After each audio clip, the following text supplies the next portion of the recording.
과학이 종교에게 말했다. 내가 시다바리가 종교가 과학에게 대답했다. 죽고 싶나 찌그러지 이스라엘. 몇백 년의 시간이 흘렀다. 종교가 과학에게 다시 말했다. 니 많이 컸네. 하와이 잠시 가 있으면 안 되겠나? 과학이 종교에게 대답했다. 니가 가라 하와이. 안녕하세요. 아마추어 철학자 종태문입니다.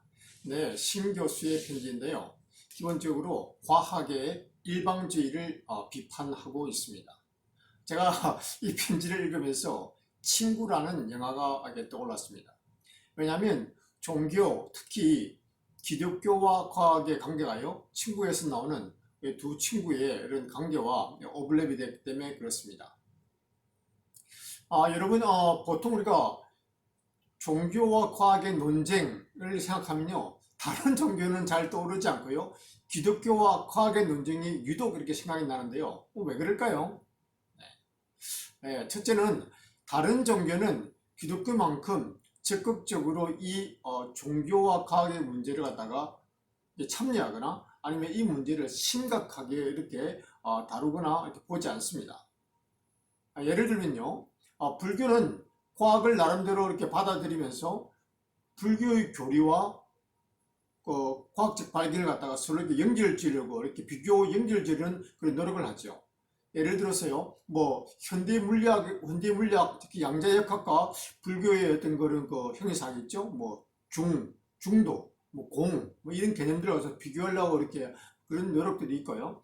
그 다음에 우리 뇌과학적인 어떤 그런 발견들, 그런 것과 불교의 심리 철학, 심리 같은 그런 것 갖다가 서로 연결해서 비교하는 그런 것들을 많이 볼 수가 있습니다.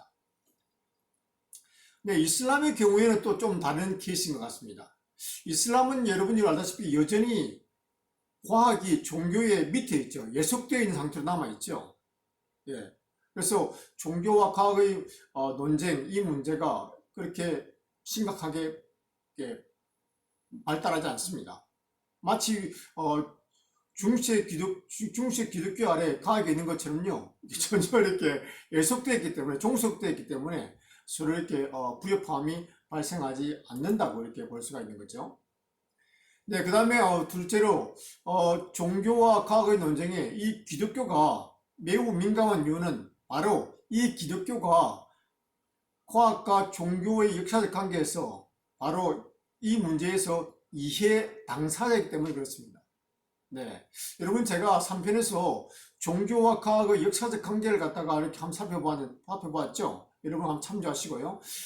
근대 이전이죠. 그러니까 과학이 종교에 종속되어 있었죠. 근대 이전에는 완전히요. 그래서 그 상태를 상징적인 단어로 말한다면 제가 생각할 때는 종교 재판입니다. 네, 종교가 모든 권위를 가지고 재판을 하는 거죠. 다른 타 학문이나 다른 것인데 특히 과학에 대해서요. 네, 그래서 저는 이 상징적 단어를 종교 재판이라고 부르는데요. 네, 과학적 사고와 결과에 대해서 최종적 결정은 과학이나 과학자가 아니라 바로 종교, 성직자였다는 사실입니다. 그래서 때때로는 이 과학적 사실을 갖다가요, 왜곡하고요, 때로는 부정을 하고요, 그것에 대해서 때로는 정죄를 하는 그런 상태였다는 것입니다. 그래서 상징적으로 보여주는 게 종교 재판이었죠. 그런데 근대 이후에는요, 근대 이후에 현대에 오면서 상황은 좀 역전되었습니다. 그래서 과학이 이제 주도권을 잡고 이제 과학 재판을 하는 경지에 이르렀다는 것입니다. 네. 네, 여러분, 이 과학 재판은요, 제가 만든 조어입니다. 네, 그러니까 여러분 꼭 기억해 주시고요. 이 어떤 의미로 썼냐면 종교 재판과 상응하는 개념으로 과학이 현실적인 힘을 바탕으로 해서 타 학문이나 다른 영역의 일을 갖다가 판단하고 재판하고 정죄하는 행위다, 이렇게 제가 규정할 수 있겠습니다. 네, 여러분께서 이 과학재판이라는 말을 사용하실 때는요, 제 이름을, 정태문이라는 이름을 사용해 주시고요, 제가 만든 조임을 여러분께서 꼭 기억해 주시기를 바라겠습니다. 네, 다시 말씀을 드리면 중세의 종교가 종교 재판을 통해서 과학을 마녀 사냥식으로 정죄 판단하였다면, 현대에는 과학이 이제는 과학 재판을 통해서 종교를 바이러스 사냥식으로 판단하고 정죄한다는 것입니다. 네, 제가 사용하는 과학 재판은 완전히 부정적으로만 사용하는 거 아니고요, 긍정적인 측면도 있습니다. 두 개 다 혼용해서 저는 사용한다고 여러분들이 보시면 되겠습니다. 네, 그럼 여기서 이 종교와 과학의 문제를 가지고요, 한국 기독교를 좀 살펴보는 것도 재미있고 의미 있다고 생각이 됩니다. 제가 생각할 때는 한국의 기독교는 이 종교와 과학의 관계에서 아주 순수합니다. 좋게요. 나쁜 말로 하면 완전 무식합니다. 완전 무지합니다. 한국 사회에서 종교와 과학의 어떤 이 관계 문제는요, 서구 사회처럼 그렇게 치열하게 발달하지 못했습니다. 왜냐면요, 한국 기독교는 갑자기 이 제국주의의 선봉에 서서 조선이라는 반도에 상륙했고, 서구 사회에서 겪은 이런 담론 없이 바로 다이렉트로 주류 종교 문화에 편승하게 되었죠. 그리고 또 다른 이유는요, 제가 생각하기에는 한국의 토착 정치 형태에서 살 수 있는데요, 여러분, 우리가 근대 이전에 조선시대에 500년은 유교의 승리학적 이념이 정치 권력으로 형사되었고, 그것을 기반으로 한 국가였습니다.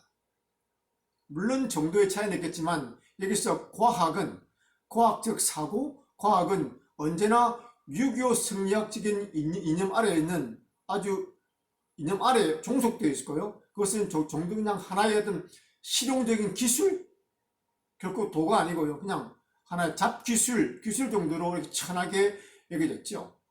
그래서 약간의 실학등 같은 약간의 과학적 운동이 있었지만, 사회 전반은 아직 승리학의 그런 도덕 이념, 승리학의 그런 이념이 지배하던 그런 시기였습니다.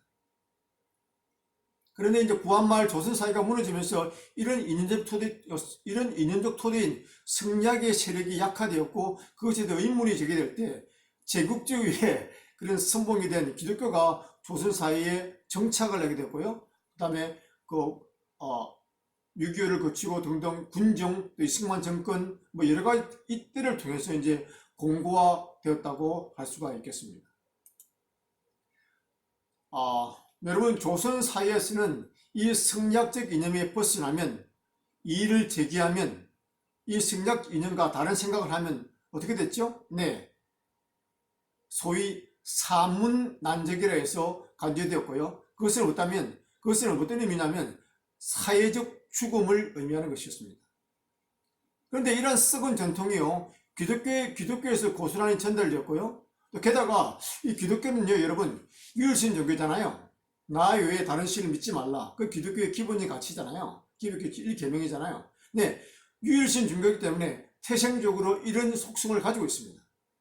그래서 전통교리의 신앙에 조금만 벗어나면, 아니면 또 우리가 질문하면, 아니면 좀 그 전통교리와 다르면, 그리고 또 전통교리에서 논쟁을 하거나 이의를 제기하고 논쟁을 제기하면 어떻게 된다고요? 네, 이단이라는 꼭지표를 붙이게 되고, 이단이라는 꼬리표를 붙여서 정죄하게 되고, 그 의미는 바로 승리학과 똑같이 사회적인 죽음을 이렇게 맞이해야 됐다는 것입니다. 그래서 한국 주류 종교로 무임승차한 기독교는요, 종교와 과학에 대한 이런 이념 논쟁을 한 적이 없습니다. 제가 볼 때는 할 수 있는 능력도 없습니다. 그러니까 제가 보기에는 아예 무시하는 작전을 쓰는 듯 합니다. 아예 완전히 이제 그쪽에 곧 쳐다보지도 않는 거죠. 겨우 사이비 창조과학회가 이 문제를 겨우 조금 터치하고 있을 뿐입니다. 네, 이런 맥락에서 이 종교전쟁은 한국 사회에 좋은 의미에서 우리가 가두를 던진다고 생각할 수 있는데요. 안타깝게도 한국교회는 세상과 단절을 하고요, 자신의 거기에 갇혀서, 자신의 교회라는 조직 안에 갇혀서 세상을 완전히 도외시하고요. 세상이 어떻게 돌아가는지도 전혀 관심이 없습니다. 그걸 파악할 능력도 없고요. 자신의 또 언어만을 사용함. 세상과 소통하지 않아요. 언어도 자신들만의 언어에 갇혀 있죠.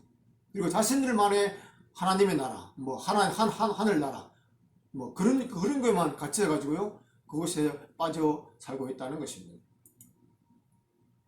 네, 여러분 다음 편에서는 신 교수의 이런 과학 일방주의에 대한 비판에 대한 장 교수님의 그러니까 과학 철학을 전공한 장 교수님의 편지가 되겠습니다. 장 교수님께서 편지의 그 제목이 뭐냐면요. 네, 종교는 말살해야 할 정신의 바이러스일지 모른다는 제목입니다. 네, 다음 편을 많이 기대해 주시기를 바랍니다. Bye now.